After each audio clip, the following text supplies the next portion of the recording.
Mother of humanity, মানবতার মা, ফেরিওয়ালা মা, আন্তর্জাতিক মা, দরদি মা, কাঙ্গালি মা।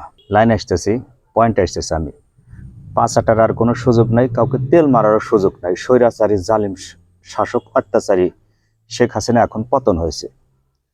যা কিছু কথা বলা যাবে নির্বিঘ্ন, কোনো প্রকার কোনো তেল মারার কোনো কারণ নাই, কাউকে পাঁচাটারও কোনো সুযোগ নাই।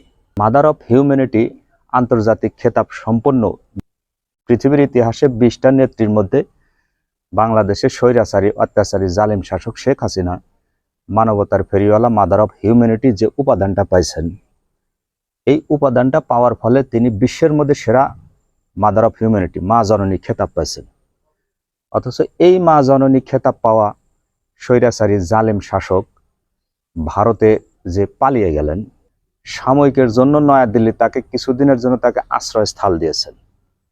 এখন পয়েন্ট আসে এইটা কথা যে মানবতার ফেরিওয়ালা মাদার অফ হিউম্যানিটি, বিশ্বের থেকে 20টা দেশের মধ্যে তাকে খেতাব পাওয়া আন্তর্জাতিক মানবতার মা ফেরিওয়ালা বলা হয়।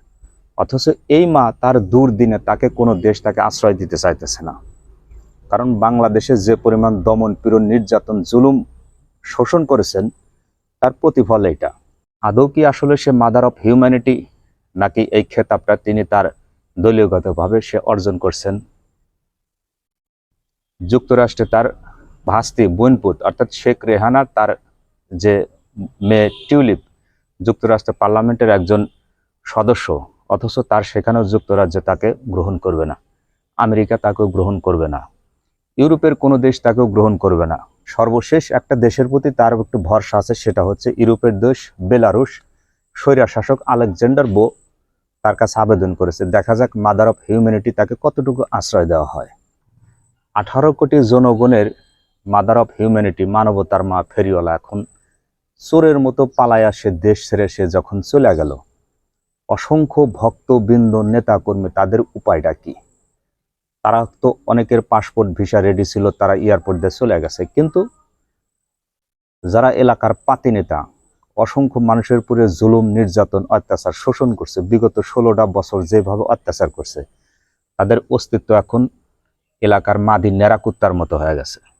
16টা বছর তার যে অর্জন, যে পরিমাণ খ্যাতি সুনাম অর্জন করছিল আমাদের এই বাংলাদেশে 1,44,000 বর্গ কিলোমিটার ভিতরে, তার এত সুনাম, সমস্ত কিছু সে তার নিজের অর্থ দিয়ে সবকিছু দেশের উন্নয়ন করছে।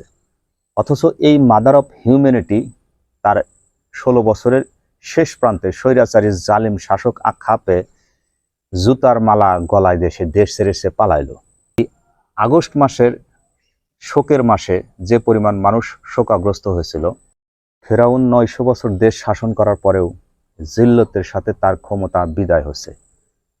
পৃথিবীতে ইতিহাসে স্বৈরা শাসক যতগুলা শাসক আছে, জিল্লতের শ্বাসে সে তার পরিণতি করুণ ভয়াবহ হয়েছে। আজকেও আমাদের এই দেশে স্বৈরাচার মুক্ত, শোষণ মুক্ত, জালিম মুক্ত একটা সরকারের অধপতন হয়েছে, মাদার অফ হিউম্যানিটি ওরফে স্বৈরাচারী শেখ হাসিনা। ইতিপূর্বে যত ফেসবুক ইউটিউবে কথা বলেছে, এইসব কথা কখনো বলতে পারি না, কারণ গলা টুটি চেপে ধরা হতো। এখন আজকে আর কোনো প্রকার বাধা নাই, মানুষ রাস্তায় উৎফুল্লভাবে, কেউ খুরমা, খেজুর, মিষ্টি, যে যা পারে, যার যতটুকু সামর্থ্য আছে ঠিক সেইভাবে মানুষকে হাসি মুখে মিষ্টি বিতরণ করতেছে। কারণ আজকে দেশে প্রত্যেকটা মানুষের ঈদ মোবারক, ঈদ মোবারক, ঈদ মোবারক, সবার জন্য আজকে ঈদ আর কি, তার সাথে মহা আনন্দ খুশির দিন। কারণ দেশে একটা স্বৈরাচারী জালিম শাসকের অধপতন হয়েছে। পাঁচ আটার কোনো সুযোগ নাই, কাউকে তেল মারতে আসি না, তেল মারার দিন শেষ, পাঁচ আটার দিন শেষ। এখন যা কিছু কথা হবে স্ট্রেট কাট, সোজা। প্রবাদে একটা কথা আছে, আপনি রান খাবেন, পিছন দিয়ে রান বের হবে, সবজি খাবেন, সবজি বের হবে। প্রত্যেক মানুষের কৃতকর্মের ফল তাকে ভোগ করতে হবে, এটা কোরআনের আয়াতের একটা অংশ। আপনি জীবন দশায় কি করলেন না করলেন, আপনার কৃতকর্মের আপনাকে অবশ্যই সেই ফলটা ভোগ করতে হবে। ভালো থাকবেন, সুস্থ থাকবেন, আল্লাহ হাফেজ। দেশ আজকে স্বাধীন, স্বাধীন বাংলাদেশ।